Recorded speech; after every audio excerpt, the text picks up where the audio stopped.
नमस्कार, आप देख रहे हैं द इंडिया टॉप। मैं हूं आदेशपुरी। कल बिहार के एक बड़े नेता और पूर्व केंद्रीय मंत्री रामविलास पासवान का बरखी था। पहला बरखी था और आपको बताया कि बड़े पैमाने पर उनके बेटे चिराग पासवान के द्वारा ये बरखी मनाई गई और इसमें देश के राष्ट्रपति, प्रधानमंत्री समेत विपक्ष के जितने भी नेता थे उन सभी को इन्विटेशन दिया गया था। इसके साथ ही साथ आपको बताएं कि बिहार के राज्यपाल, मुख्यमंत्री, पक्ष विपक्ष के सभी नेताओं को इन्विटेशन दिया हुआ था। सभी पहुंचे, जो नहीं पहुंचे उन्होंने संदेश पहुंचाया।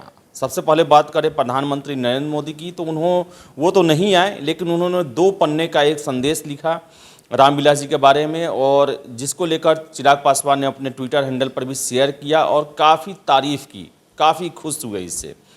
वही बात करें बिहार के नेताओं की, लालू प्रसाद यादव को खुद न्योता देने पहुंचे थे चिराग पासवान।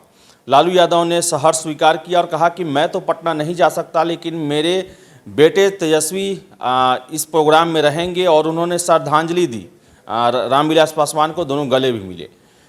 राज्यपाल भी पहुंचे, बिहार के दोनों डिप्टी सीएम भी पहुंचे, भाजपा के नेता पहुंचे, उनके चाचा जिनसे उनका मन मुटाव है, प्रतिद्वंदी हैं एक तरह से, पशुपति पारस, वो भी पहुंचे। चाचा भतीजा बैठकर साथ में उन्होंने श्रद्धांजलि दी, प्रार्थना सभा में शामिल हुए। लेकिन इन सभी में एक सबसे बड़ा प्रश्न ये उठा कि नीतीश कुमार नहीं शामिल हुए और न ही जदयू का एक भी नेता इस श्रद्धांजलि में और बरखी में शामिल हुआ। आपको बताएं कि ये चारों तरफ ये प्रश्न उठ रहा है कि आखिर नीतीश कुमार क्यों नहीं शामिल हुए। जहां तक श्रद्धांजलि देने की बात है तो प्रधानमंत्री नरेंद्र मोदी 39 लाइन में लिखकर, यानी 2 पेजों में लिखकर रामविलास जी के लगभग पूरे जीवन वृत्तांत को उन्होंने बताया और काफ़ी आभार व्यक्त किया उनके कार्यों को लेकर, और याद किया उनके साथ किए गए कार्य और उनके साथ बिताए गए समयों को लेकर। वहीं नीतीश कुमार मात्र 1 लाइन का श्रद्धांजलि उनके द्वारा जारी किया जाता है। काफ़ी आश्चर्य हुआ सभी लोगों को कि रामविलास जी इतने बड़े नेता थे बिहार के, नीतीश कुमार के सहयोगी भी रहे थे एक समय में, बावजूद नीतीश कुमार ने उनके न बरखी में शामिल हुए और न ही एक श्रद्धांजलि देने का जो उनका तरीका है वो काफ़ी सभी लोगों को आश्चर्य किया। आपको बताते चलें कि अब ये प्रश्न उठने लगा है कि क्या नीतीश कुमार 2020 के विधानसभा चुनाव में हुई पराजय को लेकर अभी तक चिराग पासवान से अपना जो है वो नाराज़गी खत्म नहीं कर पाए हैं। आपको बताते चले कि 2020 के विधानसभा चुनाव की रणभेड़ी बजते ही लोजपा और जदयू के बीच में तानातनी शुरू हो गई और जदयू के द्वारा कोई इशू नहीं है विधानसभा के चुनाव में, लोजपा ऐसी बयानें दी गई और काफ़ी कम सीटों को लेकर उनको एक तरह से बातें चली कि 15 सीटें ही उनको दी जाएगी। और चिराग पासवान इससे खुश नहीं थे और उन्होंने एकला चलो के राह पर अपनी नीति अपनाई और जदयू बीजेपी गठबंधन में जितने जगह जदयू खड़ा थी वहाँ पर अपने उम्मीदवार खड़े किए। और यही कारण है कि 40 से अधिक सीटों पर जदयू की हार की प्रमुख वजह लोजपा बनी। और इसी कारण जदयू, जो कि सबसे बड़ी पार्टी हुआ करती थी एक समय में, 2015 की विधानसभा में देखें तो दूसरी बड़ी पार्टी हुआ करती थी, तीसरे नंबर पर चली आई। और ऐसा कहा जाने लगा कि बीजेपी के रहमो करम पर मुख्यमंत्री नीतीश कुमार बिहार के मुख्यमंत्री बने हुए हैं। और यही दुख जो है नीतीश कुमार को अभी भी सता रहा है, ऐसी बातें निकल के आ रही हैं। आपको बताएं कि कुछ महीनों पहले ही लोजपा में टूट हुआ और टूट का जो सूत्रधार कहा गया वो ललन सिंह को कहा गया, और इसमें जो राजनीतिक पंडित हैं उन्होंने साफ क्लियर किया कि ये बिना नीतीश के सहमति के नहीं हुआ होगा।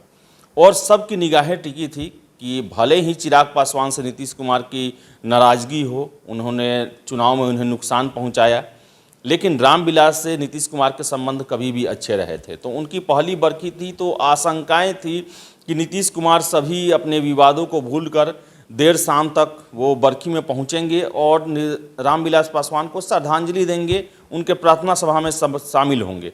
लेकिन ऐसा नहीं हुआ और उनके द्वारा सुबह सुबह ही एक आधिकारिक बस श्रद्धांजलि दे दी गई। नोटिस के द्वारा 1 लाइन की श्रद्धांजलि थी जिसमें सीधे लिखा हुआ था कि रामविलास जी को श्रद्धांजलि है ये बस। तो आपको बताएं कि चिराग पासवान जो हैं प्रधानमंत्री के जो दिया गया उनका श्रद्धांजलि संदेश था, उस पर आभार व्यक्त किया और उसे शेयर किया, धन्यवाद किया। लेकिन नीतीश कुमार के श्रद्धांजलि संदेश को लेकर उन्होंने कोई अभी तक अपनी टिप्पणी नहीं दी है। आपको बताते चले कि कल बरखी थी और बरखी में राज्यपाल फागू चौहान शामिल हुए, दोनों डिप्टी सीएम तारकिशोर प्रसाद और रेणु देवी दोनों शामिल हुए।